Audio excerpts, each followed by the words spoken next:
Pakistan army کے ایک retired major general کے بیٹے کی غداری کے الزام پر گرفتاری کو اسلام آباد ہائی کورٹ میں چیلنج کیے جانے کے بعد اب ایک ریٹائرڈ کرنل نے بھی اپنے گمشدہ بیٹے کی بازیابی کے لیے اسلام آباد ہائی کورٹ سے دوبارہ رجوع کیا ہے تاکہ اسے 5 برسوں سے لاپتہ اپنے بیٹے کے بارے میں کچھ معلوم ہو سکے۔ یاد رہے کہ پاک فوج کے ایک ریٹائرڈ 2 اسٹار جنرل نے اپنے میجر بیٹے کی غداری کے الزام پر گرفتاری کے بعد اس کی فوری بازیابی کے لیے اسلام آباد ہائی کورٹ میں کیس دائر کیا ہے۔ ریٹائرڈ میجر جنرل سید ظفر مہدی عسکری نے فوجی حکام کی تحویل سے اپنے بیٹے میجر حسن عسکری کی رہائی کے لیے اسلام آباد ہائی کورٹ سے رجوع کیا ہے۔ انہوں نے موقف اختیار کیا کہ ان کے بیٹے کو army chief general Qamar Javed Bajwa کی ایکسٹینشن کی مخالفت میں کچھ سینئر جرنیلوں کو خطوط لکھنے پر قید میں ڈال کر اس کے خلاف کورٹ مارشل کی کارروائی کا آغاز کر دیا گیا ہے، جو کہ سراسر زیادتی اور قانون کے خلاف ہے۔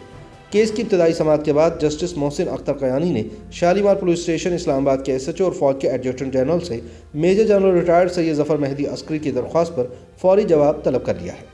دوسری طرف پاک فوج کے ریٹائرڈ کرنل خالد عباسی نے بھی اپنے گمشدہ بیٹے عبداللہ عمر کی بازیابی کے لیے اسلام آباد ہائی کورٹ میں دائر کردہ درخواست پر کارروائی تیز کرنے کی استدعا کی ہے۔ ان کی درخواست میں آئی G Islamabad, D G I S I, secretary داخلہ اور سیکرٹری دفاع کو فریق بنایا گیا ہے اور یہ موقف اپنایا گیا ہے کہ ان کے بیٹے کو سن 2015 میں پاکستانی خفیہ ایجنسیوں نے گرفتار کیا تھا، جس کے بعد سے وہ تاحال لاپتہ ہے۔ کرنل عباسی کا کہنا ہے کہ لاپتہ عبداللہ عمر کا مقدمہ اسلام آباد ہائی کورٹ میں کئی برس سے زیر سماعت ہے اور 5 سال گزرنے کے باوجود ابھی تک عبداللہ بارے کسی قسم کی کوئی معلومات عدالت کو فراہم نہیں کی گئی۔ 19 نومبر سن 2020 کو اسلام آباد ہائی کورٹ میں ہونے والی سماعت میں جسٹس محسن اختر قیانی نے متعلقہ حکام سے کہا کہ اگر کوئی دہشت گرد بھی ہے تو اس کے خلاف قانونی کارروائی کریں اور عدالتوں میں پیش کریں۔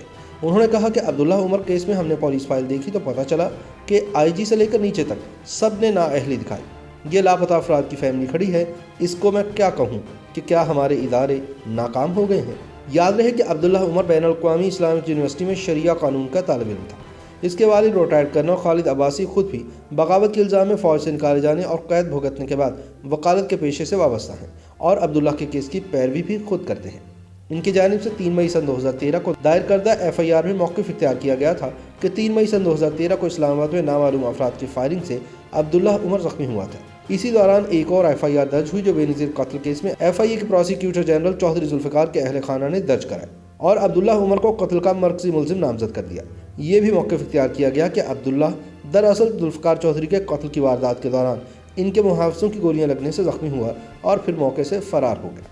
پولیس نے عبداللہ پر قتل اور دہشت گردی کی دفعات لگائی۔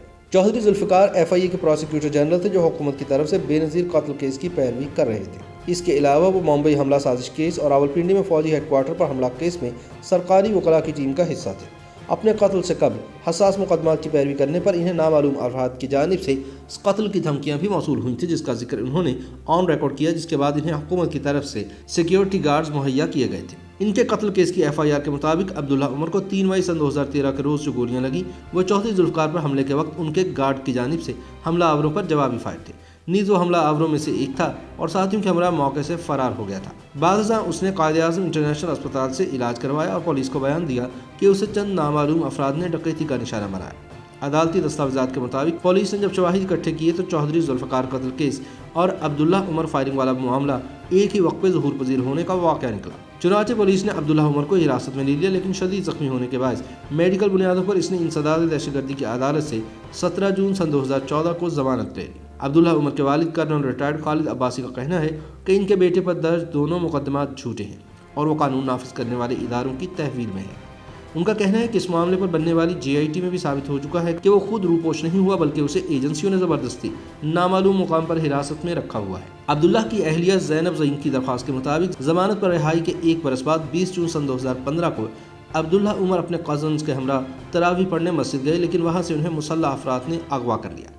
تاہم ان کے کزنز کو کچھ عرصے بعد رہا کر دیا گیا، لیکن عبداللہ عمر تاحال قانون نافذ کرنے والے ادارے کی تحویل میں ہے۔ دوسری جانب وزارت دفاع اور وزارت داخلہ کی جانب سے ڈپٹی اٹارنی جنرل کا عدالت میں یہ موقف رہا کہ چونکہ عبداللہ عمر قلعدم تنظیموں کے ساتھ ملوث ہیں اور دہشت گردی اور قتل کے مقدمات میں مطلوب ہیں، اس لیے عدالتی نتائج سے بچنے کے لیے عبداللہ خود روپوش ہوئے ہیں تاکہ مقدمات سے بچ سکیں۔ جبکہ عدالت میں پیش کی جانے والی رپورٹ میں لکھا ہوا ہے کہ پولیس کی موجودگی میں عبداللہ عمر کو اٹھایا گیا۔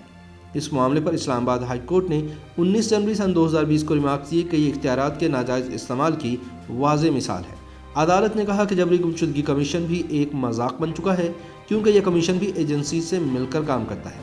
چھوٹا سا اسلام آباد ہے لیکن پھر بھی ہر مہینے 4-5 لوگ لاپتہ ہو جاتے ہیں۔ عدالت میں پیش کی جانے والی پولیس رپورٹ کے مطابق اسلام آباد میں لاپتہ افراد کے 43 کیسز ابھی زیر التوا ہیں۔